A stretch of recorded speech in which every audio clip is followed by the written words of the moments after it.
You're locked in to the hottest station on the planet. Resistance is futile. The revolution has begun.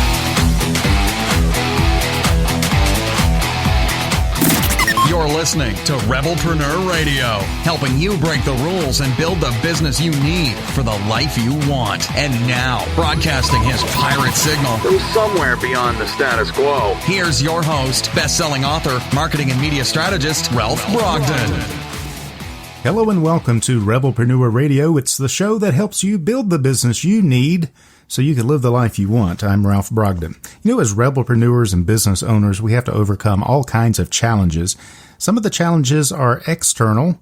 Some of the things we have no control over. Some of the things are internal, our mindset. And I'm a big believer that it's not what happens to you, but it's how you choose to respond that makes the difference between success and failure. Now, someone who really exemplifies that is today's guest. I'm speaking with Roman Prokopchuk. He is the founder of Nova Zora Digital. He's the host of the Digital Savage Experience podcast. He's a foster parent and a first-generation immigrant from Ukraine. Roman, welcome to Rebelpreneur Radio. Thanks for having me on. I appreciate the invite. Well, it's your story is really interesting. You are a first-generation immigrant from Ukraine. You had to overcome quite a few challenges to get to the U.S. and then to be able to make a successful business. Tell us a little bit about your story and your background. So I came to the United States when I was 5, but getting here basically meant going through somewhat of a process. So I came here when Ukraine was still under the Soviet Union. So leaving Ukraine, it was this like abstract process where when you did leave, you kind of forfeited your existing citizenship and were only allowed to take what you could carry and some other stuff, some currency and whatnot. But if you owned a home, you would have to leave that behind, or any like significant, obviously, property like a car. So we went, basically you had to go through during that time in 1990 through Vienna, Austria in terms of a first stop, then Rome, Italy, and then finally coming here. And to come here, you needed a sponsor, basically a close or distant family member or a friend that basically was willing to vouch for you the first few weeks and take any responsibility for, financial or otherwise. So I came with 6 other family members, my parents, my grandparents, my aunt, and my brother. And we stayed in a 2-bedroom apartment for a while. Then everybody basically had to work. My grandmother and grandfather were already retired at the time in Ukraine. So when we came here, they had to work again. And that's how I got to the United States, basically. Now, it says that you graduated with a degree in criminal justice, but that didn't work out for you. What happened with that, and how did you use that to your advantage? So I graduated in 2007, 2008, where the economy basically tanked. So any state, local, and federal agencies, mainly law enforcement that I was interested in, basically put a freeze on hiring and cut budgets. So at that point, before I graduated, I had a internship with the Secret Service. I had a top secret clearance. I went on protective duties, basically in charge of taking in different counterfeit currency and processing it to be investigated by agents, going out to the range with them and stuff like that, which was a cool experience. But at that point, I applied for months and months and no one was hiring. So I was kind of down for a while, and then I actually ran into a person at the gym, which basically kept me sane, going to the gym every day and kind of just releasing that, negative energy. And they saw that, I was intelligent and I was hardworking and ambitious. And they basically said, hey, my company needs digital marketing. And they handed me a packet. It was actually about search engine optimization, and basically said, read this and then go online and read up some more. And basically, I took about 2 months to learn as much as I could and kind of jumped into it head first, helped out that person for about 2 months, and then they kind of ran out of budget. So I put my resume out there, and I got hired by a company called LexisNexis. I was there for about 4 years, and after which held a few other director roles. And in 2012, founded Nova Zora Digital, which is a full-service digital marketing agency, helping clients in different verticals. And mainly focusing, I started in search engine optimization, and then basically went from that pillar to the general ecosystem of digital marketing. So paid search, social, paid social, and all the other digital marketing disciplines. I really love your story because it illustrates how we often set out on our journey. And I think some people they become business owners, maybe not by accident, but not necessarily by intention. We have kind of an idea of where we would like to go, but the economy doesn't go the way we want, or different things happen. And you kind of find yourself in a position of starting a business because that's what you have to do to survive. But then when you apply yourself, you learn to go beyond survival, and you actually begin to create value. So you self-taught you were self-taught in digital marketing and SEO and all of these other roles that you have conducted. You founded your own agency. So you've come quite a long way. Tell us a little bit more about what you do for people today, and who is your ideal prospect?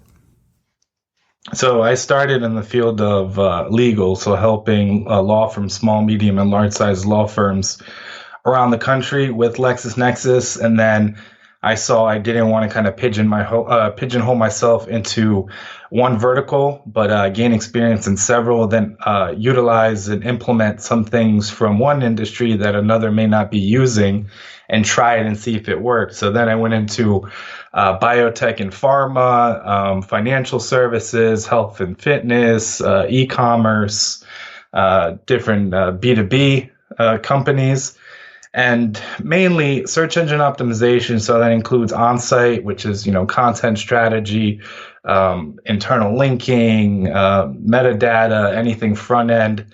Offsite, which is link acquisition and kind of authority building, and then the technical aspects in terms of understanding the load time, decreasing bounce rates, and any technical focus that's tied into all the aspects of the Google algorithm. And then as well as focusing on social strategy. So we've done social strategy for fitness brands running their social campaigns, whether it be paid or organic social, community outreach, content development, analytics, some website design and development, and paid search as well. So kind of that's the core.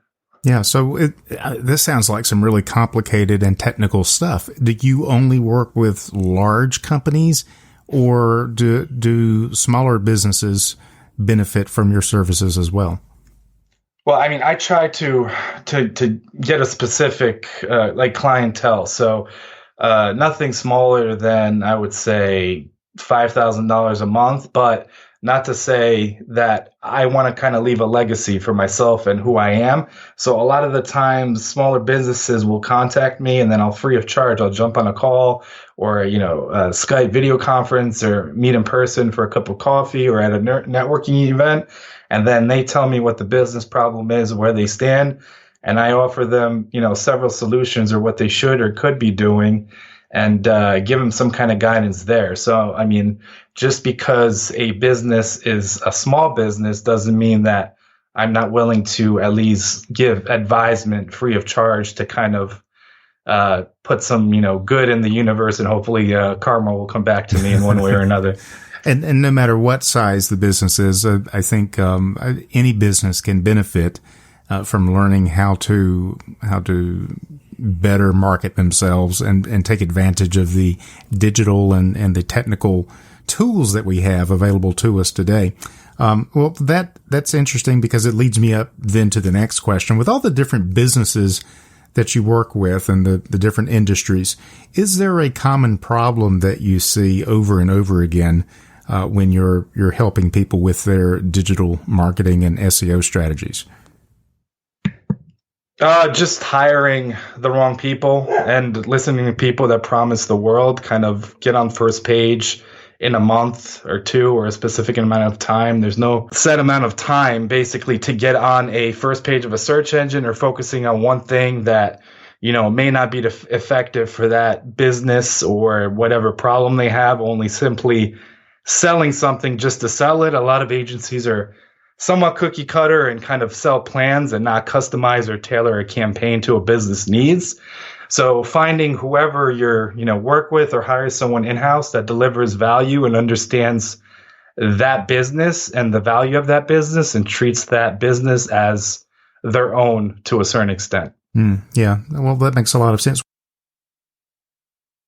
That maybe they're not doing right now, but if you were to sit down with someone, what are some of the things we need to look at in terms of maybe 3 or 4 tips you can give us that would really make a difference in our digital marketing?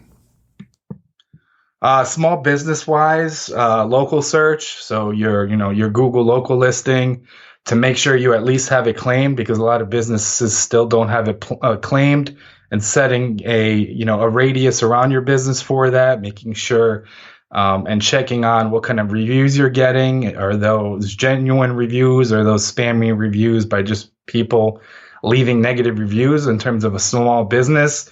Another thing, a lot of small businesses don't necessarily focus on social media, but with the power of hashtags and tagging location, it oftentimes is a great avenue for a small business, and especially if they're product focused on platforms like Instagram, Facebook still, and mainly that, but depends what your clientele is. And also basically going where your audience is. So you don't necessarily, if you don't have the time or the bandwidth, be on every single platform. If you're obviously a B2B platform, you want to focus on LinkedIn and advertising on LinkedIn, whereas maybe you're a small business, an ice cream shop or something of that nature, and then I would focus on Facebook and Instagram. So it's basically figuring out where your target audience spends their time online and market to them there. From a social perspective, if you are also optimizing your website for organic search, basically optimizing it and making sure you have a strategy in place to at least target, your core focus.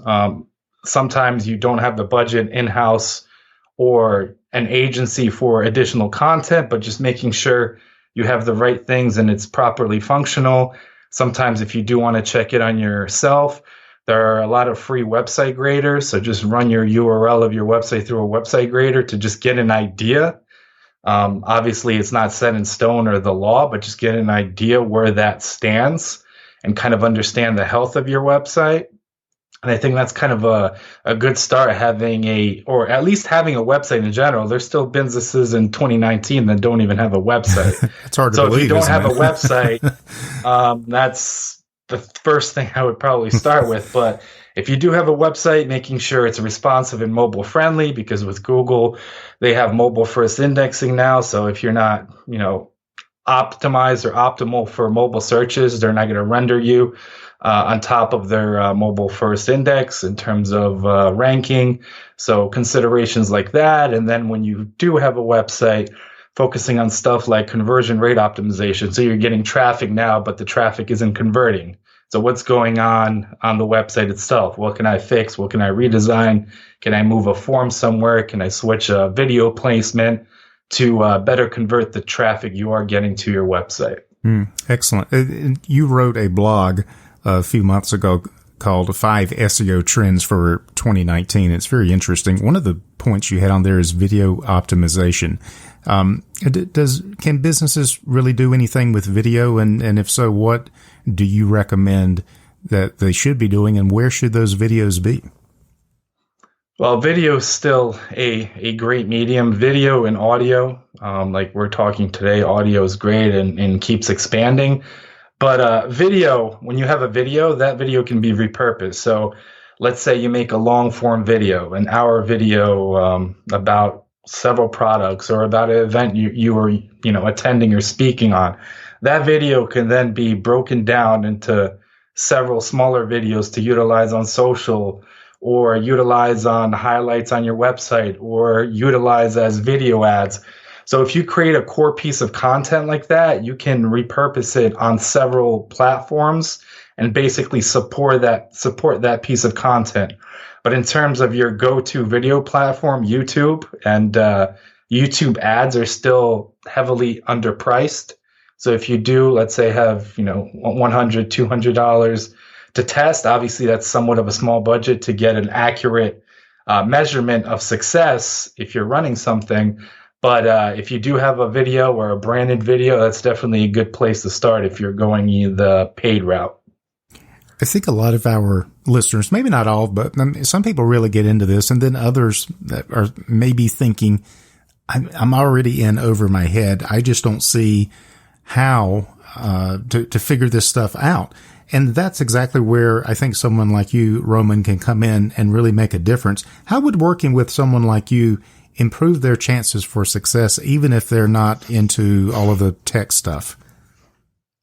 A lot of it isn't even tech focused. It's just best practices, what you should be going and doing as your business. So simple thing by getting testimonials and reviews. A lot of businesses, business to consumer, business to business, negate that part of their company, and that's part of their brand. So honing in on things like that and just different best practices besides all kind of the technical campaign build out and anything technical that can be done to your website or any ad placements, just doing the right thing for your brand and improving your brand and the brand imprint online. So, I mean, you may be, the best thing in your space, but if nobody knows that or you don't highlight that, there's no way you're going to attract the right customers online. Yeah, that's very true. We can have a great product, a great service, a great business, a great brand, but if people don't know that we exist or they can't find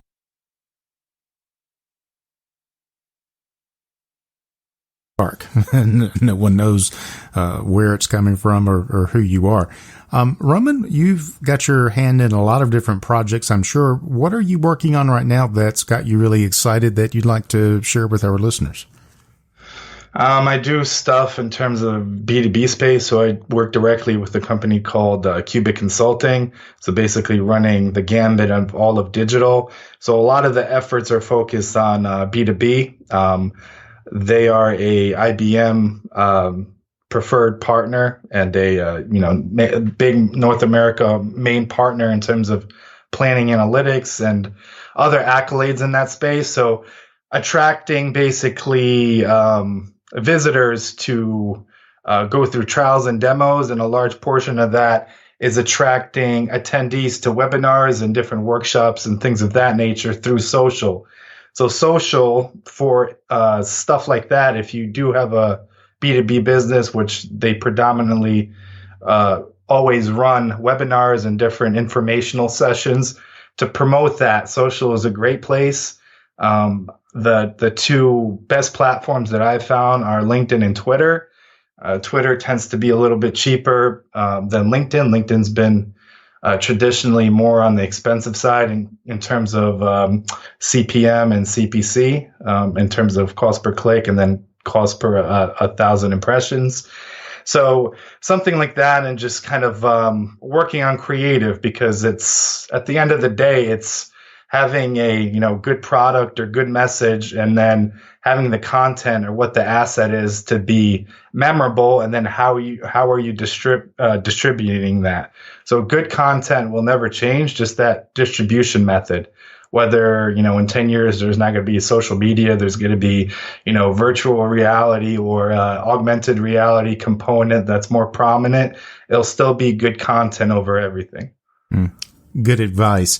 How can our listeners reach out to you if they have a specific problem or a question, maybe that you can answer about digital marketing, SEO, or any of the other things that we talked about today? What's the best way to reach you?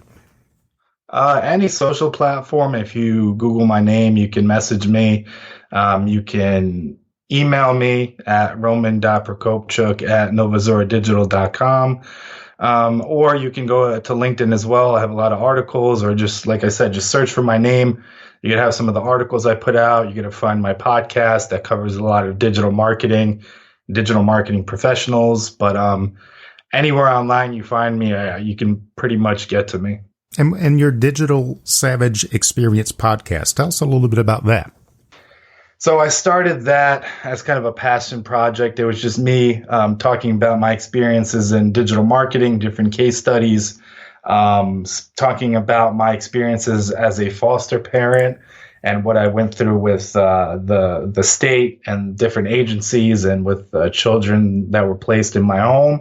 And then about 4 months ago, I switched over to more of an interview format. So you have entrepreneurs, CEOs, founders of marketing agencies, authors, different motivational speakers, just people with, stories to tell that talk about their journeys, where they started, how did they get here. A lot of them are turbulent. So, drug abuse, prison, getting out of that and becoming successful people in their field and in, their professional and personal lives. And basically inspiring the audience and giving pointers to the audience how they can get to where they are now and some bottlenecks they may be able to avoid in the process. Excellent. Well, your story is very inspiring, and it certainly motivates me to overcome whatever obstacles I see that I think are insurmountable. You have definitely faced down some tremendous obstacles to get to where you are. And so congratulations to you. Any final thoughts or maybe a word of wisdom that you would say to someone else who is struggling, trying to build their business or trying to scale it to the next level? What would you say to them? I think it's just being grateful for one, being in the United States, even though, people complain about some of the political climate and some economy stuff. It's still the best economy to foster growth. If I was in Ukraine right now, I would not be where I am today or any other country. And just being grateful every day for simply waking up, because a lot of people don't wake up. So if you can wake up, you have the opportunity to change your path and change the direction. And if you just started a business or, going through pain points, businesses aren't made overnight. Sometimes you have to, quit and pivot in a different direction. And sometimes you have to persevere, but basically the key, as cliche as it may sound, is just never giving up. Yeah, don't give up. Mental resilience, and a great example to follow from my guest, Roman Prokopchuk. He is the founder of Nova Zora Digital, the host of the Digital Savage Experience podcast. He's a foster parent and a first-generation immigrant from Ukraine. We'll have the website address on our page as well. It's Nova Zora Digital.com. Roman, it's been a real pleasure to get to know you. Thank you so much for sharing your time and your wisdom with us today. I really appreciate it. Thanks for having me on. You've been listening to Rebelpreneur Radio with Ralph Brogden. Download the show notes and much more at Rebelpreneur.com.